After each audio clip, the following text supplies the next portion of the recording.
हर देश का बैकबोन होता है उसका बैंकिंग सिस्टम और हर बैंकिंग सिस्टम का बैकबोन होता है पब्लिक का भरोसा। इंडिया में करोड़ों लोगों के पैसे सेविंग्स अकाउंट में ऐसे ही पड़े रहते हैं और वो पैसे जब गलत हाथ में चले जाए तो लोगों का ट्रस्ट हिल जाता है। ये कहानी एक ऐसे स्कैम के बारे में है जो कि हेडलाइंस पे आया लेकिन आज भी पूरा देश उसके पैसे रिकवर होने का वेट कर रहा है। पीएनबी स्कैम, जिसमें नीरव मोदी और मेहुल चोकसी ने मिलकर एक सिंपल सा लूपहोल का यूज करके 11,000 करोड़ रुपए अपने खाते में डाले और उधार लेके वो भाग गए इंडिया से बाहर। पंजाब नेशनल बैंक में 11,500 करोड़ के घोटाले में मुख्य आरोपी पंजाब नेशनल बैंक को करीब 13,500 करोड़ रुपए चूना लगाने वाला उसका पैसा लेकर फरार होने वाला। यह जानकारी नीरव मोदी इस वक्त आम जनता की तरफ पर जी तस्वीरें हैं जो आप देख रहे हैं। पीएनबी ने नीरव मोदी को वक्त नहीं दिया, नीरव मोदी ने 6 महीने में पैसे चुकाने का समय मांगा था। मेरा नाम है राहुल और आज हम इस डॉक्यूमेंट्री में समझेंगे एक एक लेयर कि ये स्कैम हुआ कैसे। और ये डॉक्यूमेंट्री 4 पार्ट में डिवाइडेड होगा। नीरव मोदी का राइज, स्कैम का टेक्निक, बैंक्स ऑफिसर का मिली भगत एंड लास्टली सिस्टम का कोलैप्स।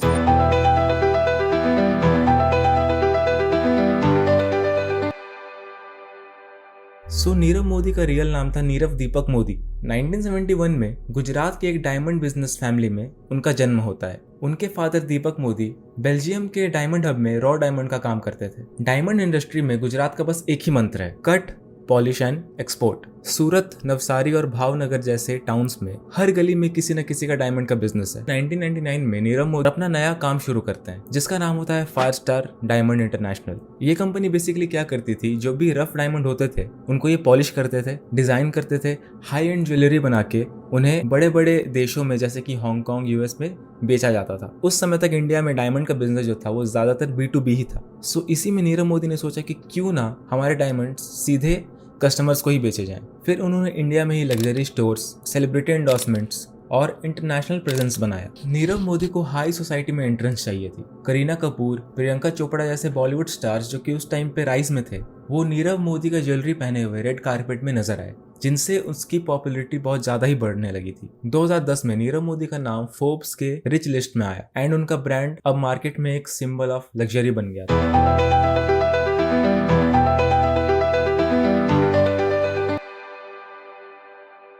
पंजाब नेशनल बैंक 1894 में लाला लाजपत राय जैसे फ्रीडम फाइटर्स ने इस बैंक को बनाया। आइडिया सिंपल था कि ब्रिटिश एरा में जो इंडिया का पैसा है वो इंडिया के इंस्टीट्यूशन में ही रहना चाहिए। गवर्नमेंट ओन्ड होने से लोगों का पीएनबी पे ट्रस्ट भी बहुत ज्यादा था और इसी ट्रस्ट को नीरव मोदी और मेहुल चोकसी ने टारगेट किया।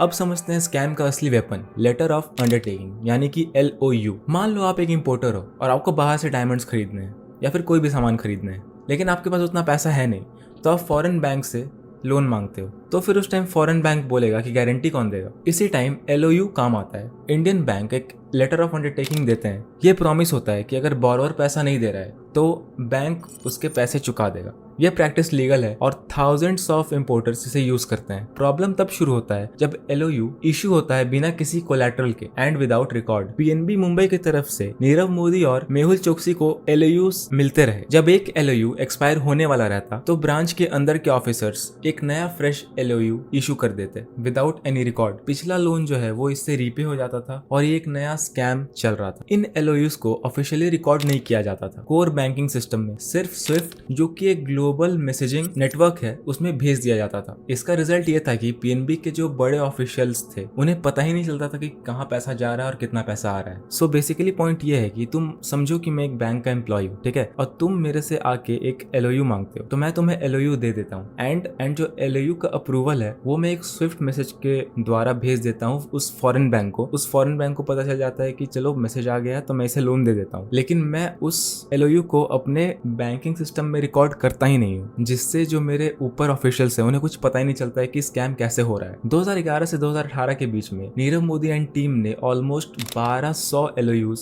फेक LOUs इशू करवाए। हर LOU में पैसा दूसरी डमी कंपनी में चल जाता एंड डमी कंपनी का मतलब है कि नीरव मोदी बहुत सारे डमी कंपनी चलाते थे जो सिर्फ LOU के पैसे को यूज करने के लिए उन्होंने बनाया था। फिर उस पैसे से वो अपना लग्जरी लाइफस्टाइल जीते थे, नए नए शोरूम्स खोलते थे एंड यस थोड़ा बहुत जो पेमेंट था वो कर देते थे। पेमेंट भी मतलब उनका ओल्ड जो डेट था उन्हीं को वो पे करते थे, लाइक वो लोन से ही अपना लोन पेमेंट कर रहे थे। एक पॉइंट पर नीरव मोदी के कंपनी का टर्नओवर अराउंड 2000 करोड़ था, पर उन पैसे का सोर्सेज लोन्स थे, ना कि प्रॉफिट। मेहुल चोकसी के गीतांजलि जेम्स का भी सेम ही हाल था एंड वो भी सेम ही पैटर्न फॉलो करते थे। इसका नेटवर्क इवन बिगर था नीरव मोदी के केस से। इंडिया के छोटे टाउन्स में भी इनका शोरूम था। एक रफ एस्टिमेट के हिसाब से पीएनबी को इन सब स्कैम से ऑलमोस्ट 11,400 करोड़ का लॉस हुआ था।